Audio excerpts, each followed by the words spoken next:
Salam à tous, Baruch Hashem, Ashrenu, Matov Chelkenu. On reprend le Sefer Brit Shalom, l'alliance de la paix, le jardin de la pureté. Je rappelle que c'est un cours exclusivement réservé aux hommes. Et on reprend, Bat Hashem, avec cette notion. On a vu que le visage de l'homme, c'est une menorah qui doit briller, qui doit s'enflammer pour servir à Kadosh Baruch Hu, qui doit enflammer une fois qu'elle est enflammée le cœur de l'homme. Quand on parle du visage, on parle du cerveau. Le cerveau, il s'enflamme lorsque les yeux, les sept bougies du visage, les sept portes d'entrée du cerveau, qui sont les yeux, les oreilles, le nez et la bouche, qui sont les endroits des sens, eh bien, sont sanctifiés. À ce moment-là, ça allume la menorah, ça allume le feu sur le visage du juif, la lumière sur le visage du juif, et le cœur peut s'enflammer. Mais on a vu que tout dépend de ce que tu vas rentrer comme information de ton cerveau par rapport à cette porte d'entrée du cerveau.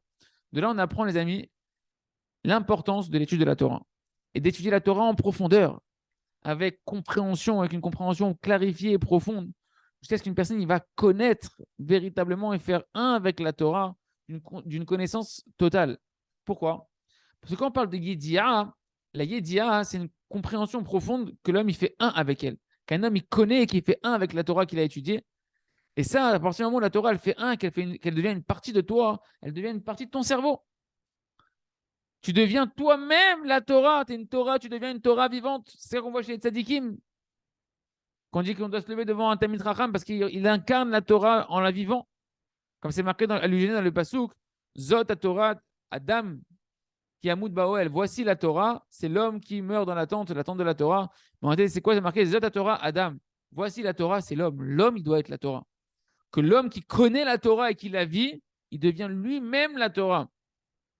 Il est là. En fait, tu es quoi? Tu vas être la Torah que tu as étudiée. Tu vas te comporter à l'image de la Torah que tu as absorbée à l'intérieur de toi-même. Et c'est ça que Rabbeinu Kadosh, il a écrit dans Sefer Amidot, que toute connaissance de la Torah qu'un homme il a véritablement acquis, c'est une véritable réussite pour son âme. Pourquoi c'est une véritable réussite pour son âme?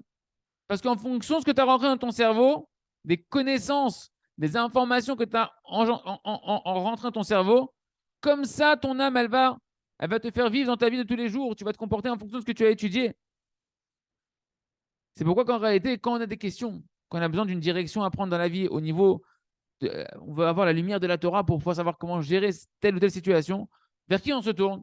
Vers les Talmidei Chachamim, vers les tzadikim, des gens érudits en Torah, des tzadikim. Parce que leur da'at, leur tête maintenant, leur conscience, leur raisonnement, c'est le da'at Torah. On va se tourner vers la connaissance de la Torah qu'ils incarnent. Parce que ce qu'ils ont dans le cerveau, c'est que de la Torah, c'est que de la connaissance de la Torah. Ils ont purifié leur cerveau, ils ont clarifié leur cerveau à la connaissance de la Torah. Et donc, quand ils vont te donner une réponse, c'est une réponse et une solution véritable qui peut être adéquate pour toi, qui peut correspondre à tes besoins par rapport à ce que la Torah elle dit, parce qu'ils vivent la Torah. Et là, les amis, le Rav il nous met un petit bémol.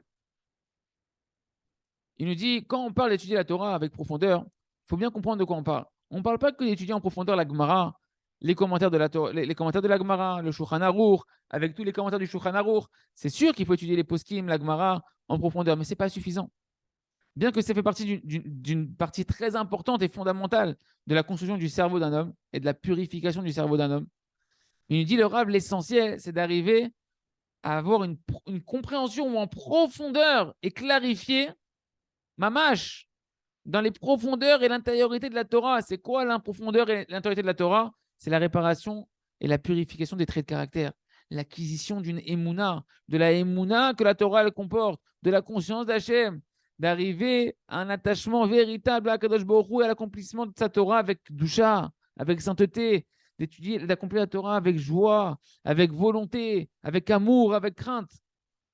C'est ça qui est marqué dans la Torah dans Dvarim, chapitre 10. Ve'ata Israël, ma Hashem shoel, Elokecha shoel me'imar kim le'ira oto, le'ira et Hashem Elokecha. Qu'est-ce qu'Hashem te demande? Mon cher Rabbeinu, il dit, mais qu'est-ce qu'Hashem te demande? Hachem ne te demande pas grand-chose, il ne te demande si ce n'est que de le craindre de tout ton cœur, d'aller dans ses chemins, de l'aimer, de le servir, de tout tes cœurs et de toute ton âme. Donc tu vois qu'en réalité, qu'est-ce qu'il veut Hachem? Il veut que tu t'intériorises profondément sa conscience, sa émouna, sa crainte, son amour. Et ça, c'est ce qu'écrit le Gaon de Vilna, Rabbi Eliyahu Vilna, dans l'introduction de son livre sur le Sefer Mishlei. Il a fait un commentaire sur le Sefer Mishlei de Shlomo HaMelech, où il dit là-bas que toute la Torah et les mitzvot, pourquoi elles ont été données? Et ça rejoint tout ce qu'on étudie tous les jours en réalité.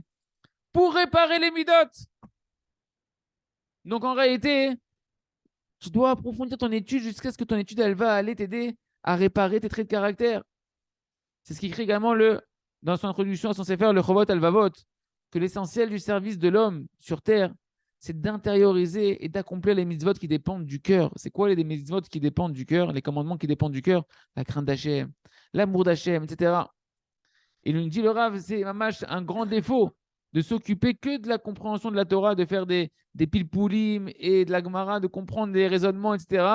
Même si tu rentres dans les détails de la halakha, de toutes les mitzvot qui sont des mitzvot qui sont extérieures, sans travailler en profondeur d'arriver à la perfection du service du cœur, du service des midot, de la émouna, de la crainte du ciel, de l'amour d'Hachem, Yeratzon, que chacun prenne conscience de l'importance de ce qu'on fait rentrer dans notre cerveau, qu'on puisse nourrir notre cerveau de Torah, de Gemara, de Mefarshim de la Gemara, de Halacha, et surtout les cours qu'on étudie de Emouna qui nous renforcent en crainte du ciel, en amour d'Hachem, en travail sur le midot, qu'on puisse les travailler, prier pour les faire pénétrer dans notre cœur, afin qu'on vive pleinement la Torah et qu'on soit dans notre quotidien à l'image de la Torah Bat Hashem, Chazak, Venitrazek.